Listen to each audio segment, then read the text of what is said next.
پہلے بھی بہت زیادہ حضرت ابو ہریرہ رضی اللہ عنہ والی سنائی ہے کہ آپ صلی اللہ علیہ وآلہ وسلم نے فرمایا، نے صحابہ اکرام سے سوال کیا کہ تم جانتے ہو مفلس کون ہے؟ تو صحابہ اکرام رضوان اللہ علیہم اجمعین نے کہا کہ جس شخص کے پاس مال متاع نہ ہو اس کو مفلس کہتے ہوتے ہیں۔ تو آپ صلی اللہ علیہ وآلہ وسلم نے فرمایا کہ میری امت کا مفلس وہ شخص ہے جو قیامت میں اپنے اعمال صالحہ جیسے نماز ہو گئی، روزہ ہو گیا، زکوٰۃ وغیرہ ہوگا، ان کا ذخیرہ لے کر آئے گا، مگر اس کا یہ حال ہوگا کہ دنیا میں کسی کو اس نے گالی دی ہوگی، کسی پر بہتان باندھا ہوگا، اور بہتان ہمارے اندر بہت عام ہو چکا ہے، کسی کو اس نے مارا ہوگا، کسی کو قتل کیا ہوگا، کسی کا مال نہ حق اس نے لے لیا ہوگا، تو یہ سارے جمع ہو جائیں گے اور اپنے حقوق کا وہ مطالبہ کریں گے۔ کوئی اس کی نماز لے جائے گا، کوئی اس کا روزہ لے جائے گا، کوئی زکوٰۃ لے جائے گا، اسی طریقے سے کوئی دوسری نیکیاں لے جائے گا،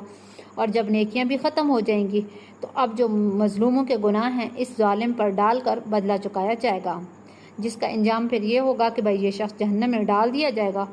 اور صحیح بخاری کے اندر ہی ہے کہ نبی علیہ الصلوۃ والسلام نے فرمایا کہ جس شخص کے ذمے کسی کا کوئی حق ہو، اس کو چاہیے کہ وہ دنیا ہی میں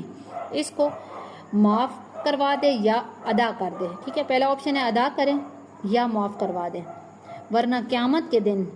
درہم اور دینار تو ہوں گے نہیں کہ جس کا مطالبہ ہوگا، اس کو اس شخص کے اعمال صالحہ دے کر بدلہ چکایا جائے گا۔ تو اعمال صالحہ جب ختم ہو جائیں گے تو اسی کے بقدر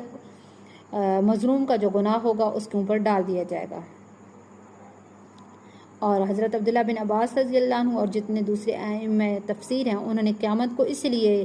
یہ تغابن یعنی ہار جیت کا دن، خسارے کا دن قرار دیا ہے، ٹھیک ہے۔ اور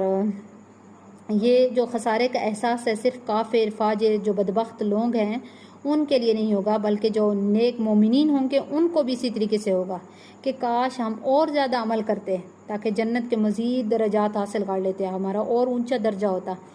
اور اس روز ہر بندہ اپنی عمر کے جتنے بھی پچھلے اوقات گزر چکے ہیں ان پر حسرت کرے گا جو اس نے فضول ضائع کیے ہیں۔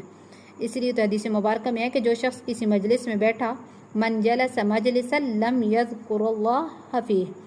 کہ جو شخص کسی ایسی مجلس کے اندر بیٹھا ہے جس کے اندر اللہ کا ذکر نہیں لیا گیا ہے، ٹھیک ہے، یعنی پوری مجلس کے اندر اللہ کا ذکر ہی نہیں کیا ہے، کان علیہ، تو وہ اس پر بنے گا، ٹھیک ہے، قیامت کے دن حسرت کا ذریعہ، تو وہ قیامت کے دن اس کے لیے حسرت کا ذریعہ بنے گا۔